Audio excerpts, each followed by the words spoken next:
Antidote dit poison. L'un ne va pas sans l'autre. Qui dit poison dit quelques heures, quelques minutes, voire quelques secondes à vivre. Il existe un poison auquel nous avons tous goûté. Le silence. Rassurez-vous, ce qui fait le poison, c'est la dose. J'ai vu vos regards inquiets. Pourtant, les femmes auraient peut-être besoin qu'on leur donne un antidote, tant elles ne sont pas entendues. Faut-il leur laisser la parole? Vous avez sans doute entendu parler d'Oprah Winfrey, la femme la plus influente du monde, voire la femme la plus puissante au monde, d'après les médias. Aujourd'hui, elle est actrice, milliardaire, réalisatrice télé, écrivain. Pourtant, elle est issue d'un milieu pauvre. Dans sa jeunesse, ses camarades de classe se moquaient d'elle car elle portait des vêtements faits en sacs de pommes de terre. Plus tard, elle suivit des études en communication dans le but de faire de la télévision, mais on le lui refusa. Et pour des raisons purement physiques, on la qualifia d'inapte à la télévision. Oprah Winfrey aurait pu abandonner, douter de ses capacités et même se dire que ce n'était pas fait pour elle. Mais elle avait sa vision.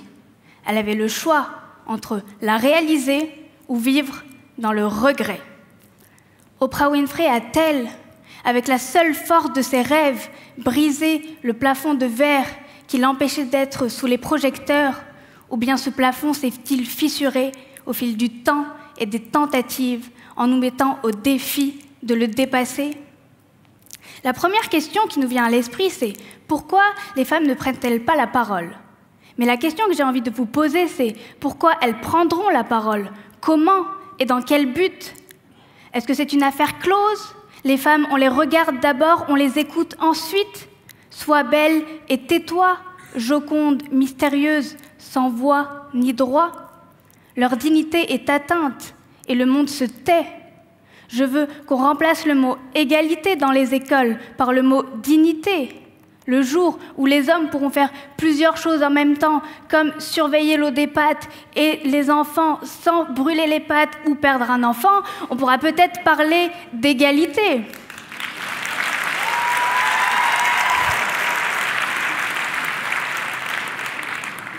En réalité, nous sommes tous différents et les exemples ne manquent pas. L'homme n'est ni supérieur ni inférieur à la femme.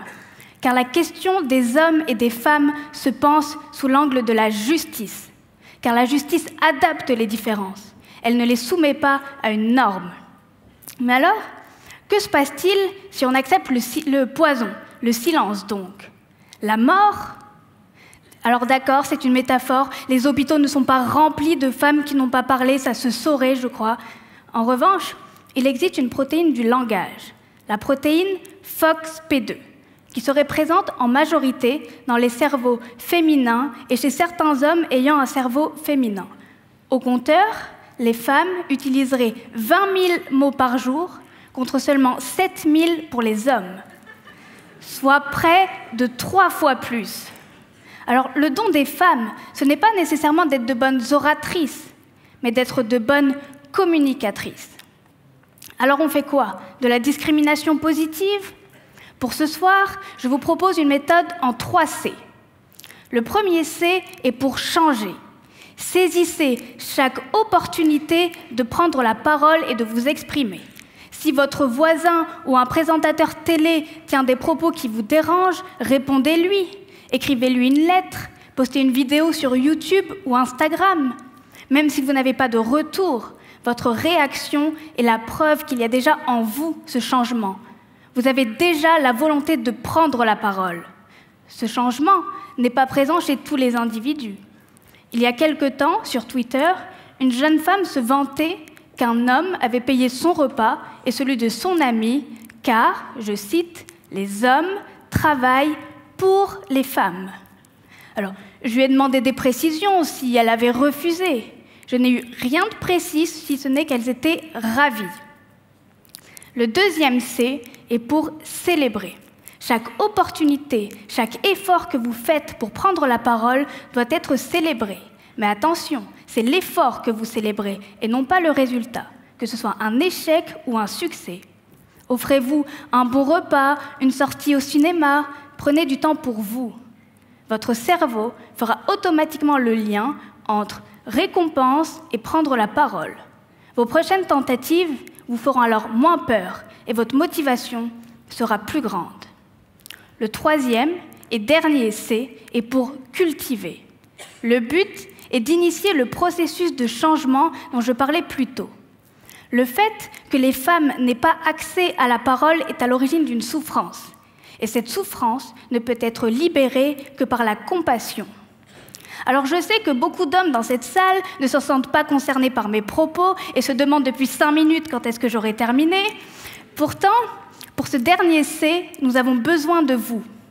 Car la compassion, c'est dire « je souffre à te voir souffrir, mais si mon silence te libère du tien, alors je me tais. » Alors, posez votre smartphone et offrez à votre entourage la possibilité d'être entendu.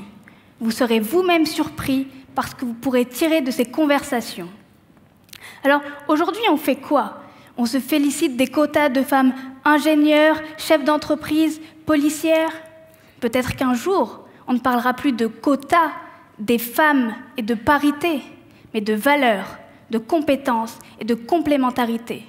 Il se peut même qu'un jour, la parole des femmes dérange et qu'elle dépasse celle des autres, non pas par leur nombre, mais par leur force. Vous voilà avertis. Les femmes n'attendront pas qu'on les sauve et qu'on leur donne l'antidote, car la parole ne se donne pas, elle se prend.